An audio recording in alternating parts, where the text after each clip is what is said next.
તો પહેલું છે ઇન્ટેલિજન્ટ કોશન્ટ. અને જેની પાસે ઇન્ટેલિજન્ટ કોશન્ટ હાઈ હોય એ જીવનમાં પ્રગતિ તો કરે જ, કક્ષા તો પ્રાપ્ત કરે જ. એ ઇન્ટેલિજન્ટ કોશન્ટ તમે તમારા ક્ષેત્રમાં જેટલા ઊંડા ઉતરો એટલા ઊંચા ઉઠો, એ સિદ્ધાંત છે. The more you go deep the more you rise. બુદ્ધિમત્તાની વાત એવી છે. પછી કોઈ પણ ક્ષેત્ર હોય, આપણે એમ સામાન્ય સમજીએ છીએ કે બહુ માહિતી હોય ને એ માણસ બુદ્ધિશાળી કહેવાય. રોંગ. આપણે એમ સમજીએ કે કોઈ પણ એક ક્ષેત્રનું ખૂબ જ્ઞાન હોય એ બુદ્ધિશાળી કહેવાય. Partially right. અને જો આપણે એમ સમજીએ કે કોઈ પણ ક્ષેત્રની તમામ માહિતી અને તમામ જ્ઞાન ખૂબ સારા પ્રમાણમાં આ વ્યક્તિ પાસે છે અને એનો યથાર્થ ઉપયોગ પોતાની અને સમાજની ઉર્ધ્વગતિ માટે વાપરે છે, ધેટ ઇઝ ફૂલ રાઈટ. તો that is your intelligent quotient, કે તમારા ક્ષેત્રમાં તમારે નિપુણતા લાવવી જ પડે. Did you ask Sachin Tendulkar કે how can you play football? Sachin તેંડુલકરને પ્રશ્ન પૂછવો ને કે તમે ફૂટબોલ કેવું રમી શકો છો? એમની પાસે જે એક કળા છે એ અદ્ભુત, 100 international turns, God of cricket. તમારી જે કળા કે જે બુદ્ધિમત્તા, તમે જે કોર્સ હાથમાં લીધો, કોઈ બીકોમ છે, કોઈ બીએસસી છે, કોઈ ફાર્મસી છે, કોઈ એન્જિનિયરિંગ છે, કોઈ મેડિસિન છે, એમાં તમારે બહુ જ ડેપ્થ ઉપર જવાનું. તમને એટલો તો જીવનમાં ગૌરવ હોવો જ જોઈએ કે મારા ક્ષેત્રમાં પૂછાયેલો કોઈ પણ પ્રશ્ન મને ના આવડે એ તો શક્ય જ બનવું ના જોઈએ. એની માટે ઇનોવેશન ચાલુ રાખવાનું. વિદ્યાર્થી અવસ્થા પૂરી થાય પછી પણ વાંચન ચાલુ રાખવાનું. નોકરી ધંધામાં પણ અનુભવ લેતા લેતા લોકો પાસેથી, પુસ્તક પાસેથી, ઇન્ટરનેટ પાસેથી ખૂબ શીખતા રહેવાનું. હમણાં જે આપણને વાત કરી લોન્ચિંગમાં, the process of learning is constant, is till the last breath of your life. તમે શીખી શકો છો ને. હમણાં ગયા વર્ષે અમેરિકામાં એક લેડીને બહુ જ ઈચ્છા હતી કે મારે ડિપ્લોમા એન્જિનિયરિંગ કરવું છે, પણ બહુ ગરીબ ઘરની એ બાઈ હતી એટલે એનું સપનું યુવા અવસ્થામાં પૂરું ન થયું અને પછી તો ઘર વ્યવહાર સંસારની બધી પ્રવૃત્તિઓ ચાલી. પણ બધામાંથી પરવાર્યા પછી એમને 90 વર્ષે એમને એમ થયું કે મારો સંકલ્પ પૂરો કરું. એમને સ્પેશિયલ એપ્લિકેશન કરી એમના સંકલ્પની, યુનિવર્સિટીએ પરમિશન પણ આપી. 90 વર્ષે એમણે કોર્સ જોઈન કર્યો અને 93 વર્ષની ઉંમરે ડિપ્લોમા એન્જિનિયરિંગ પૂરું કર્યું. એકે એટીકેટી ના આવ્યો ને તો જ તાલીઓ પાડજો. હા,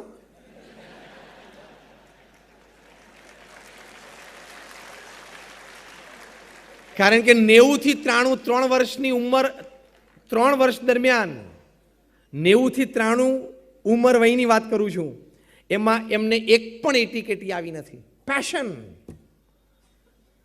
ભણવું પડે છે એટલે ભણીએ છીએ, ધેટ્સ રોંગ. પણ મારે ભણીને સારી ડિગ્રી પ્રાપ્ત કરવી છે અને કિંમત તો એની થશે જ, આજે નહીં તો કાલે, કાલે નહીં તો પરમ દિવસે. અને એવું ભણીએ. Why do you have to go for a job?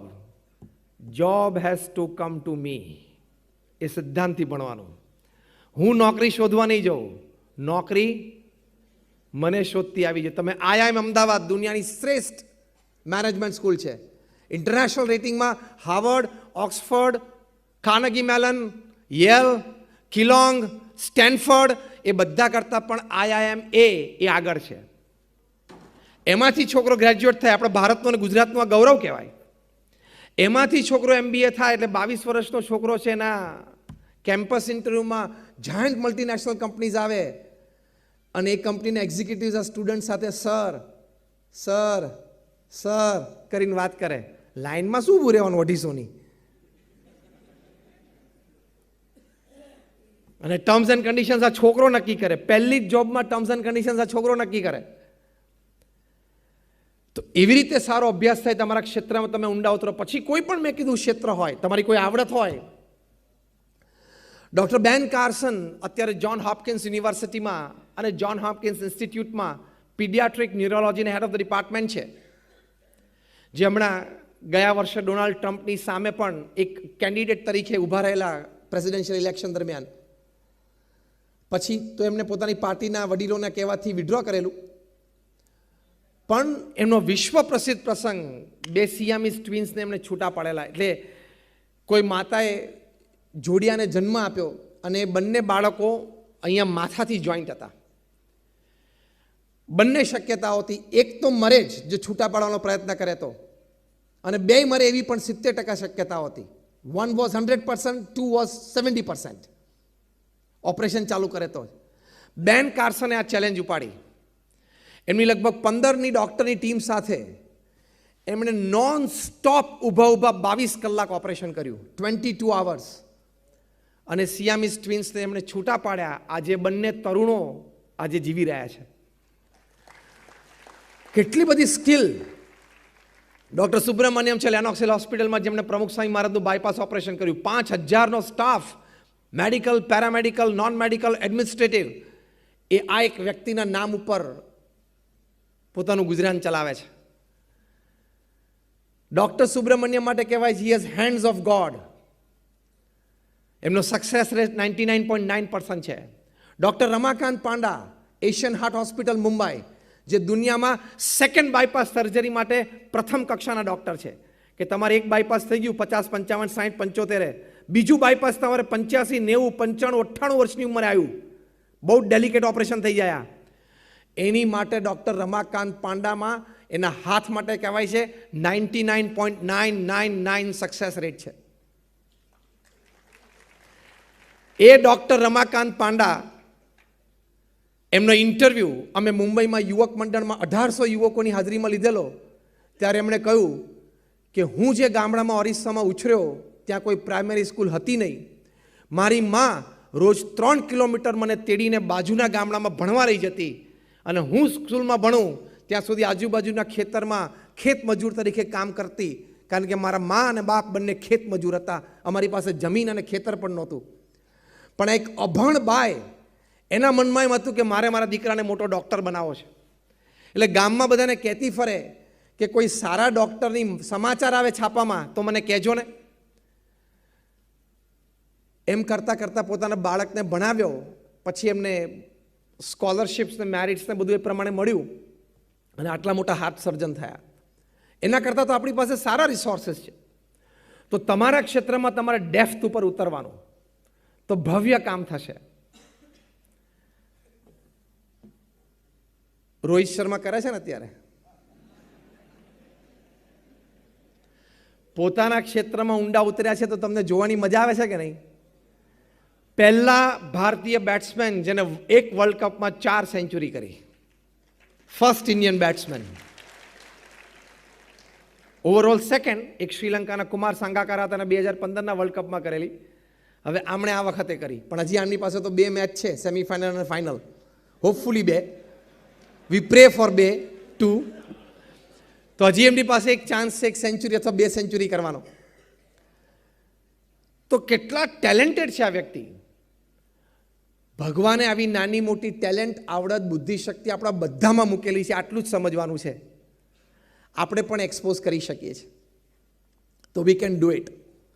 પ્રમુખ સ્વામી મહારાજે દેશ પરદેશમાં 1300થી પણ વધારે દેવાલયો બાંધ્યા, જેની માટે ગિનિસ બુક ઓફ વર્લ્ડ રેકોર્ડ્સે લખ્યું કે he is the master builder of the 20th century. એટલે તમારા સુરતમાં બધા જે બાંધકામ કરતા હોય ને એ બધા બિલ્ડર કહેવાય. પ્રમુખ સ્વામી માસ્ટર બિલ્ડર કહેવાય. હા, ગિનિસ બુકે લખ્યું છે. તો ગાંધીનગરમાં જ્યારે અક્ષરધામ બનાવવાનું હતું ને ટોપ સુધી ગયું, ત્યારે બધાને પ્રશ્ન આવે કે ઉપરનો ભાગ કેવી રીતે આપણે એનો આકાર આપવો. જો સ્પાઇરલ આકાર આપીએ, શિખર આપીએ તો એ મંદિરના સ્વરૂપમાં ગણાઈ જાય. ગુમ્મજ આપીએ તો દૂરથી એક મસ્જિદ જેવો આકાર આવી જાય. તો આપણે શું કરવું કે અક્ષરધામ એક મોન્યુમેન્ટ છે, મંદિર નથી, એક સ્મારક છે. બહુ જ વિચાર કર્યો, પણ અમારી ટીમને, સંતોને, પ્રોફેશનલ ટીમને બહુ આમ એવો કંઈ ઉત્તમ વિચાર કોઈને સૂઝ્યો અને બધાને સ્વીકાર્ય, માન્ય અને ગમી ગયું એવું નહોતું. પ્રમુખ સ્વામી મહારાજને વાત કરી. પ્રમુખ સ્વામી મહારાજ કે હું પણ વિચારું. નેક્સ્ટ ડે પ્રમુખ સ્વામી મહારાજે વિચાર પ્રસ્તુત કર્યો કે આપણે અષ્ટકોણ કરીએ, જે દુનિયામાં પહેલી વખત થઈ રહ્યું હતું, કે આપણે અષ્ટકોણ કરીએ ટોપ પર. એટલે બધાને આશ્ચર્ય થયું. સ્વામી કે જો હવે એમની ઇમોશનલ ઇન્ટેલિજન્સ અને સ્પિરિચ્યુઅલ, એ વિશે થોડું હું ટચ કરીશ હજી આગળ, પણ આ તો એક ઇનપુટ છે. સ્વામી કે આપણે બધા સાથે બેસીએ, મોડલમાં 3 પ્રકારના ટોપ બનાવીએ, 3 વારાફરતી મૂકીને આપણે બધા એંગલથી જોઈએ, પછી આપણે વિચાર વિમર્શ કરીને નિર્ણય લઈએ. ઓક્ટેગોન શેપ જ્યાં મૂક્યો, એક સાથે બધા બોલી ગયા અદ્ભુત, આ જ કરીએ અને આજે ગાંધીનગર અક્ષરધામ જે મુખ્ય સ્મારક છે એના ટોપ પર આખું અષ્ટકોણ જે છે એ આજે વિશ્વ પ્રસિદ્ધ થયું. ઘણા બધા બૌદ્ધિક વર્ગને એ ખૂબ સ્પર્શી ગયું. તો જો પ્રમુખ સ્વામી મહારાજ છે પોતાના ક્ષેત્રમાં આટલા ઊંડા ઉતરેલા, તો એમને આવા સજેશન આપી શકે છે. અને તમને એની કિંમત છે ને જ્યારે તમે બોર્ડ મિટિંગમાં બેઠા હો, તમે જ્યારે કોઈ પ્રોજેક્ટની ચર્ચામાં બેઠા હોય, the way you present your ideas and the type of the ideas that you can present will decide your quality. તો પોતાના ક્ષેત્રમાં આવી રીતે ઊંડું ઉતરવું એ ઇન્ટેલિજન્ટ ક્વેશ્ચન છે. એ આવી રીતે પ્રાપ્ત થાય છે. The books that you read, the TV program that you see, the type of the company that you keep, એની ઉપરથી તમારી ઇન્ટેલિજન્સ નક્કી થાય છે. ઇન્ટેલિજન્ટ ક્વેશ્ચન પછી બીજી વાત આવે છે ઇમોશનલ ક્વેશ્ચન. એટલે વ્યક્તિ ખાલી બુદ્ધિમત્તાથી પ્રગતિ કરે છે એવું નથી. 90ના દાયકા સુધી મેનેજમેન્ટમાં સિદ્ધાંત હતો ડુ ગુડ, તમે સારું કરો. 90ના દાયકા પછી મેનેજમેન્ટમાં સિદ્ધાંત આવ્યો બી ગુડ, તમે સારા બનો. ડુ ગુડમાંથી બી ગુડ એટલે ઇમોશનલ ઇન્ટેલિજન્સ. એટલે શું? તમે તમારા ઇમોશન્સ, લાગણી, પ્રેમ, શુભેચ્છા, ભાવના, એનો તમારે પણ વિચાર કરવાનો અને સામેવાળી વ્યક્તિની પણ લાગણી, પ્રેમ, શુભેચ્છા અને ભાવના એનો પણ વિચાર કરવાનો. You should be self aware. એટલે હું ક્યાં છું, શું બોલું છું, શું જોઉં છું, આજુબાજુ વ્યક્તિ કોણ છે, મારે કેવી રીતે વ્યક્ત થવાનું, એનું સંપૂર્ણ સભાનતા. ત્રીજી વાત ઇમોશનલ ઇન્ટેલિજન્સમાં આવે છે એમ્પેથી. દરેક વ્યક્તિ પ્રત્યે આદર, દરેક વ્યક્તિ માટે પ્રેમ. કે એની સાથે કે આમ ધંધો કરી લેવો, સંબંધ બાંધી દેવો નથી, પણ દરેક વ્યક્તિ આદરને પાત્ર તો છે જ. દરેક વ્યક્તિ પ્રત્યે તમને એક સોફ્ટ લવ એટલે કે પ્રેમ અને આદર તો હોવો જ જોઈએ. પછી એક મોટી વાત આવે છે મેનેજિંગ રિલેશનશિપ્સ. એ પણ ઇમોશનલ ઇન્ટેલિજન્સમાં આવે કે તમારા જે સંબંધો છે વ્યક્તિ સાથે, પરિવાર સાથે અને તમારા બિઝનેસ રિલેશન્સ, એને તમે કેવી રીતે સાચવી શકો છો અને એ સંબંધોમાં જ્યારે ખળભળાટ ઊભો થાય ત્યારે કેવી રીતે સંભાળી શકો છો, એમાં તમે કેટલું નમતું જોખી શકો છો, સામેવાળી વ્યક્તિને કેવી રીતે સમજી શકો છો. અને એ નમતું જોખ્યા પછી તમે એ સંબંધ બંધાઈ જાય તો એમાં સુપિરિયોરિટી એન્જોય કરવાનો પ્રયત્ન તો નથી કરતા ને. તમે એમાં અહમભાવમાં તો નથી આવી જતા ને કે મારા પ્રયત્નથી આ સંબંધ જળવાયો. તમે કોઈ વ્યક્તિ ઉપર ઉપકાર કરો, એને મદદરૂપ થાવ. એ મદદરૂપ તમે થયા છો એ વ્યક્તિને તમે જ્યારે જ્યારે મળો ત્યારે એને અહેસાસ ન થવા દો. That is your emotional intelligence. આટલી બધી વાતો ઇમોશનલ ઇન્ટેલિજન્સમાં આવે છે. બહુ જ સરસ પુસ્તક વિદ્યાર્થીઓ અહીંયા બેઠા છે, એમને લખવું તો લખી લેજો. Emotional intelligence, why it matters more than intelligent quotient. કે બુદ્ધિમત્તા કરતાં આ લાગણી, ભાવના, પ્રેમ સમજી શકાય દરેક વ્યક્તિઓનો અને આવી રીતની બધી આપલે કરી શકાય. તો ડેનિયલ ગોલમેન ઇમોશનલ ઇન્ટેલિજન્સ માટે વર્લ્ડ ઓથોરિટી કહેવાય છે. કે ઇમોશનલ ઇન્ટેલિજન્સ ઉપર એક કોર્પોરેટ ટ્રેનિંગ આપે છે. એમણે આ પુસ્તકમાં લખ્યું છે પોતાના 40 વર્ષના કોર્પોરેટ અનુભવ પરથી. હવે સાંભળજો બરોબર. ડેનિયલ ગોલમેન પોતાના 40 વર્ષના કોર્પોરેટ ટ્રેનિંગ અનુભવ પરથી આ પુસ્તકમાં લખે છે કે only 10% of your success is because of your intelligence. I give 90% to emotional intelligence. આવું ડેનિયલ ગોલમેને લખ્યું છે. અને હકીકત તો એ જ છે, 90% તમારો ધંધો છે ને તમારા સંબંધો ઉપર ચાલે છે. હા કે ના? કારણ કે ક્વોલિટી પ્રોડક્ટ તો આજે બધા પાસે છે. ક્વોલિટી કોન્શિયસ બધા છે. ઇન્ટરનેટનો સુપર હાઈવે ઓફ ઇન્ફોર્મેશન બધા પાસે છે. તો તમે ધંધો કોની સાથે કરશો? પરિચિત છે, સંબંધો છે, અને પરિચય અને સંબંધોના આધારે જ્યાં વિશ્વાસ બેઠો છે ત્યાં. સિમ્પલ. તો આ ઇમોશનલ ઇન્ટેલિજન્સ છે કે વ્યક્તિઓને સમજવું, જે વ્યક્તિઓ સાથે કામ કરવાનું છે વ્યક્તિઓના સ્વભાવ પ્રકૃતિ પણ સમજવા અને એના ગુણ પણ સમજવા. ભગવાન સ્વામિનારાયણે વચનામૃતમાં વાત કરી છે. એમનો જે ઉપદેશ ગ્રંથ છે વચનામૃત, એમનો દ્વિશતાબ્દી મહોત્સવ છે. તો એમના આ ઉપદેશમાં એક જગ્યાએ વાત કરી છે કે સાથે રહેનાર વ્યક્તિના ગુણ પણ જોઈ રાખવા, સમજી રાખવા, એના અવગુણ પણ જોઈ રાખવા અને સમજી રાખવા. એના અવગુણ ગાવા નહીં, એના અવગુણની ચર્ચા ના કરવી, પણ તમારી સાથે વ્યવહાર કરવાનો છે તો એની નેગેટિવ્સ પણ તમારે જાણી રાખવાની. પણ એના પોઝિટિવ્સ તરફ દ્રષ્ટિ રાખીને પ્રમુખ સ્વામી મહારાજ 1984ની સાલમાં યુરોપ પધારેલા. બેલ્જિયમ હતા. ત્યાં ડૉક્ટર શાહને ત્યાં પ્રમુખ સ્વામી મહારાજનું નિવાસ હતો.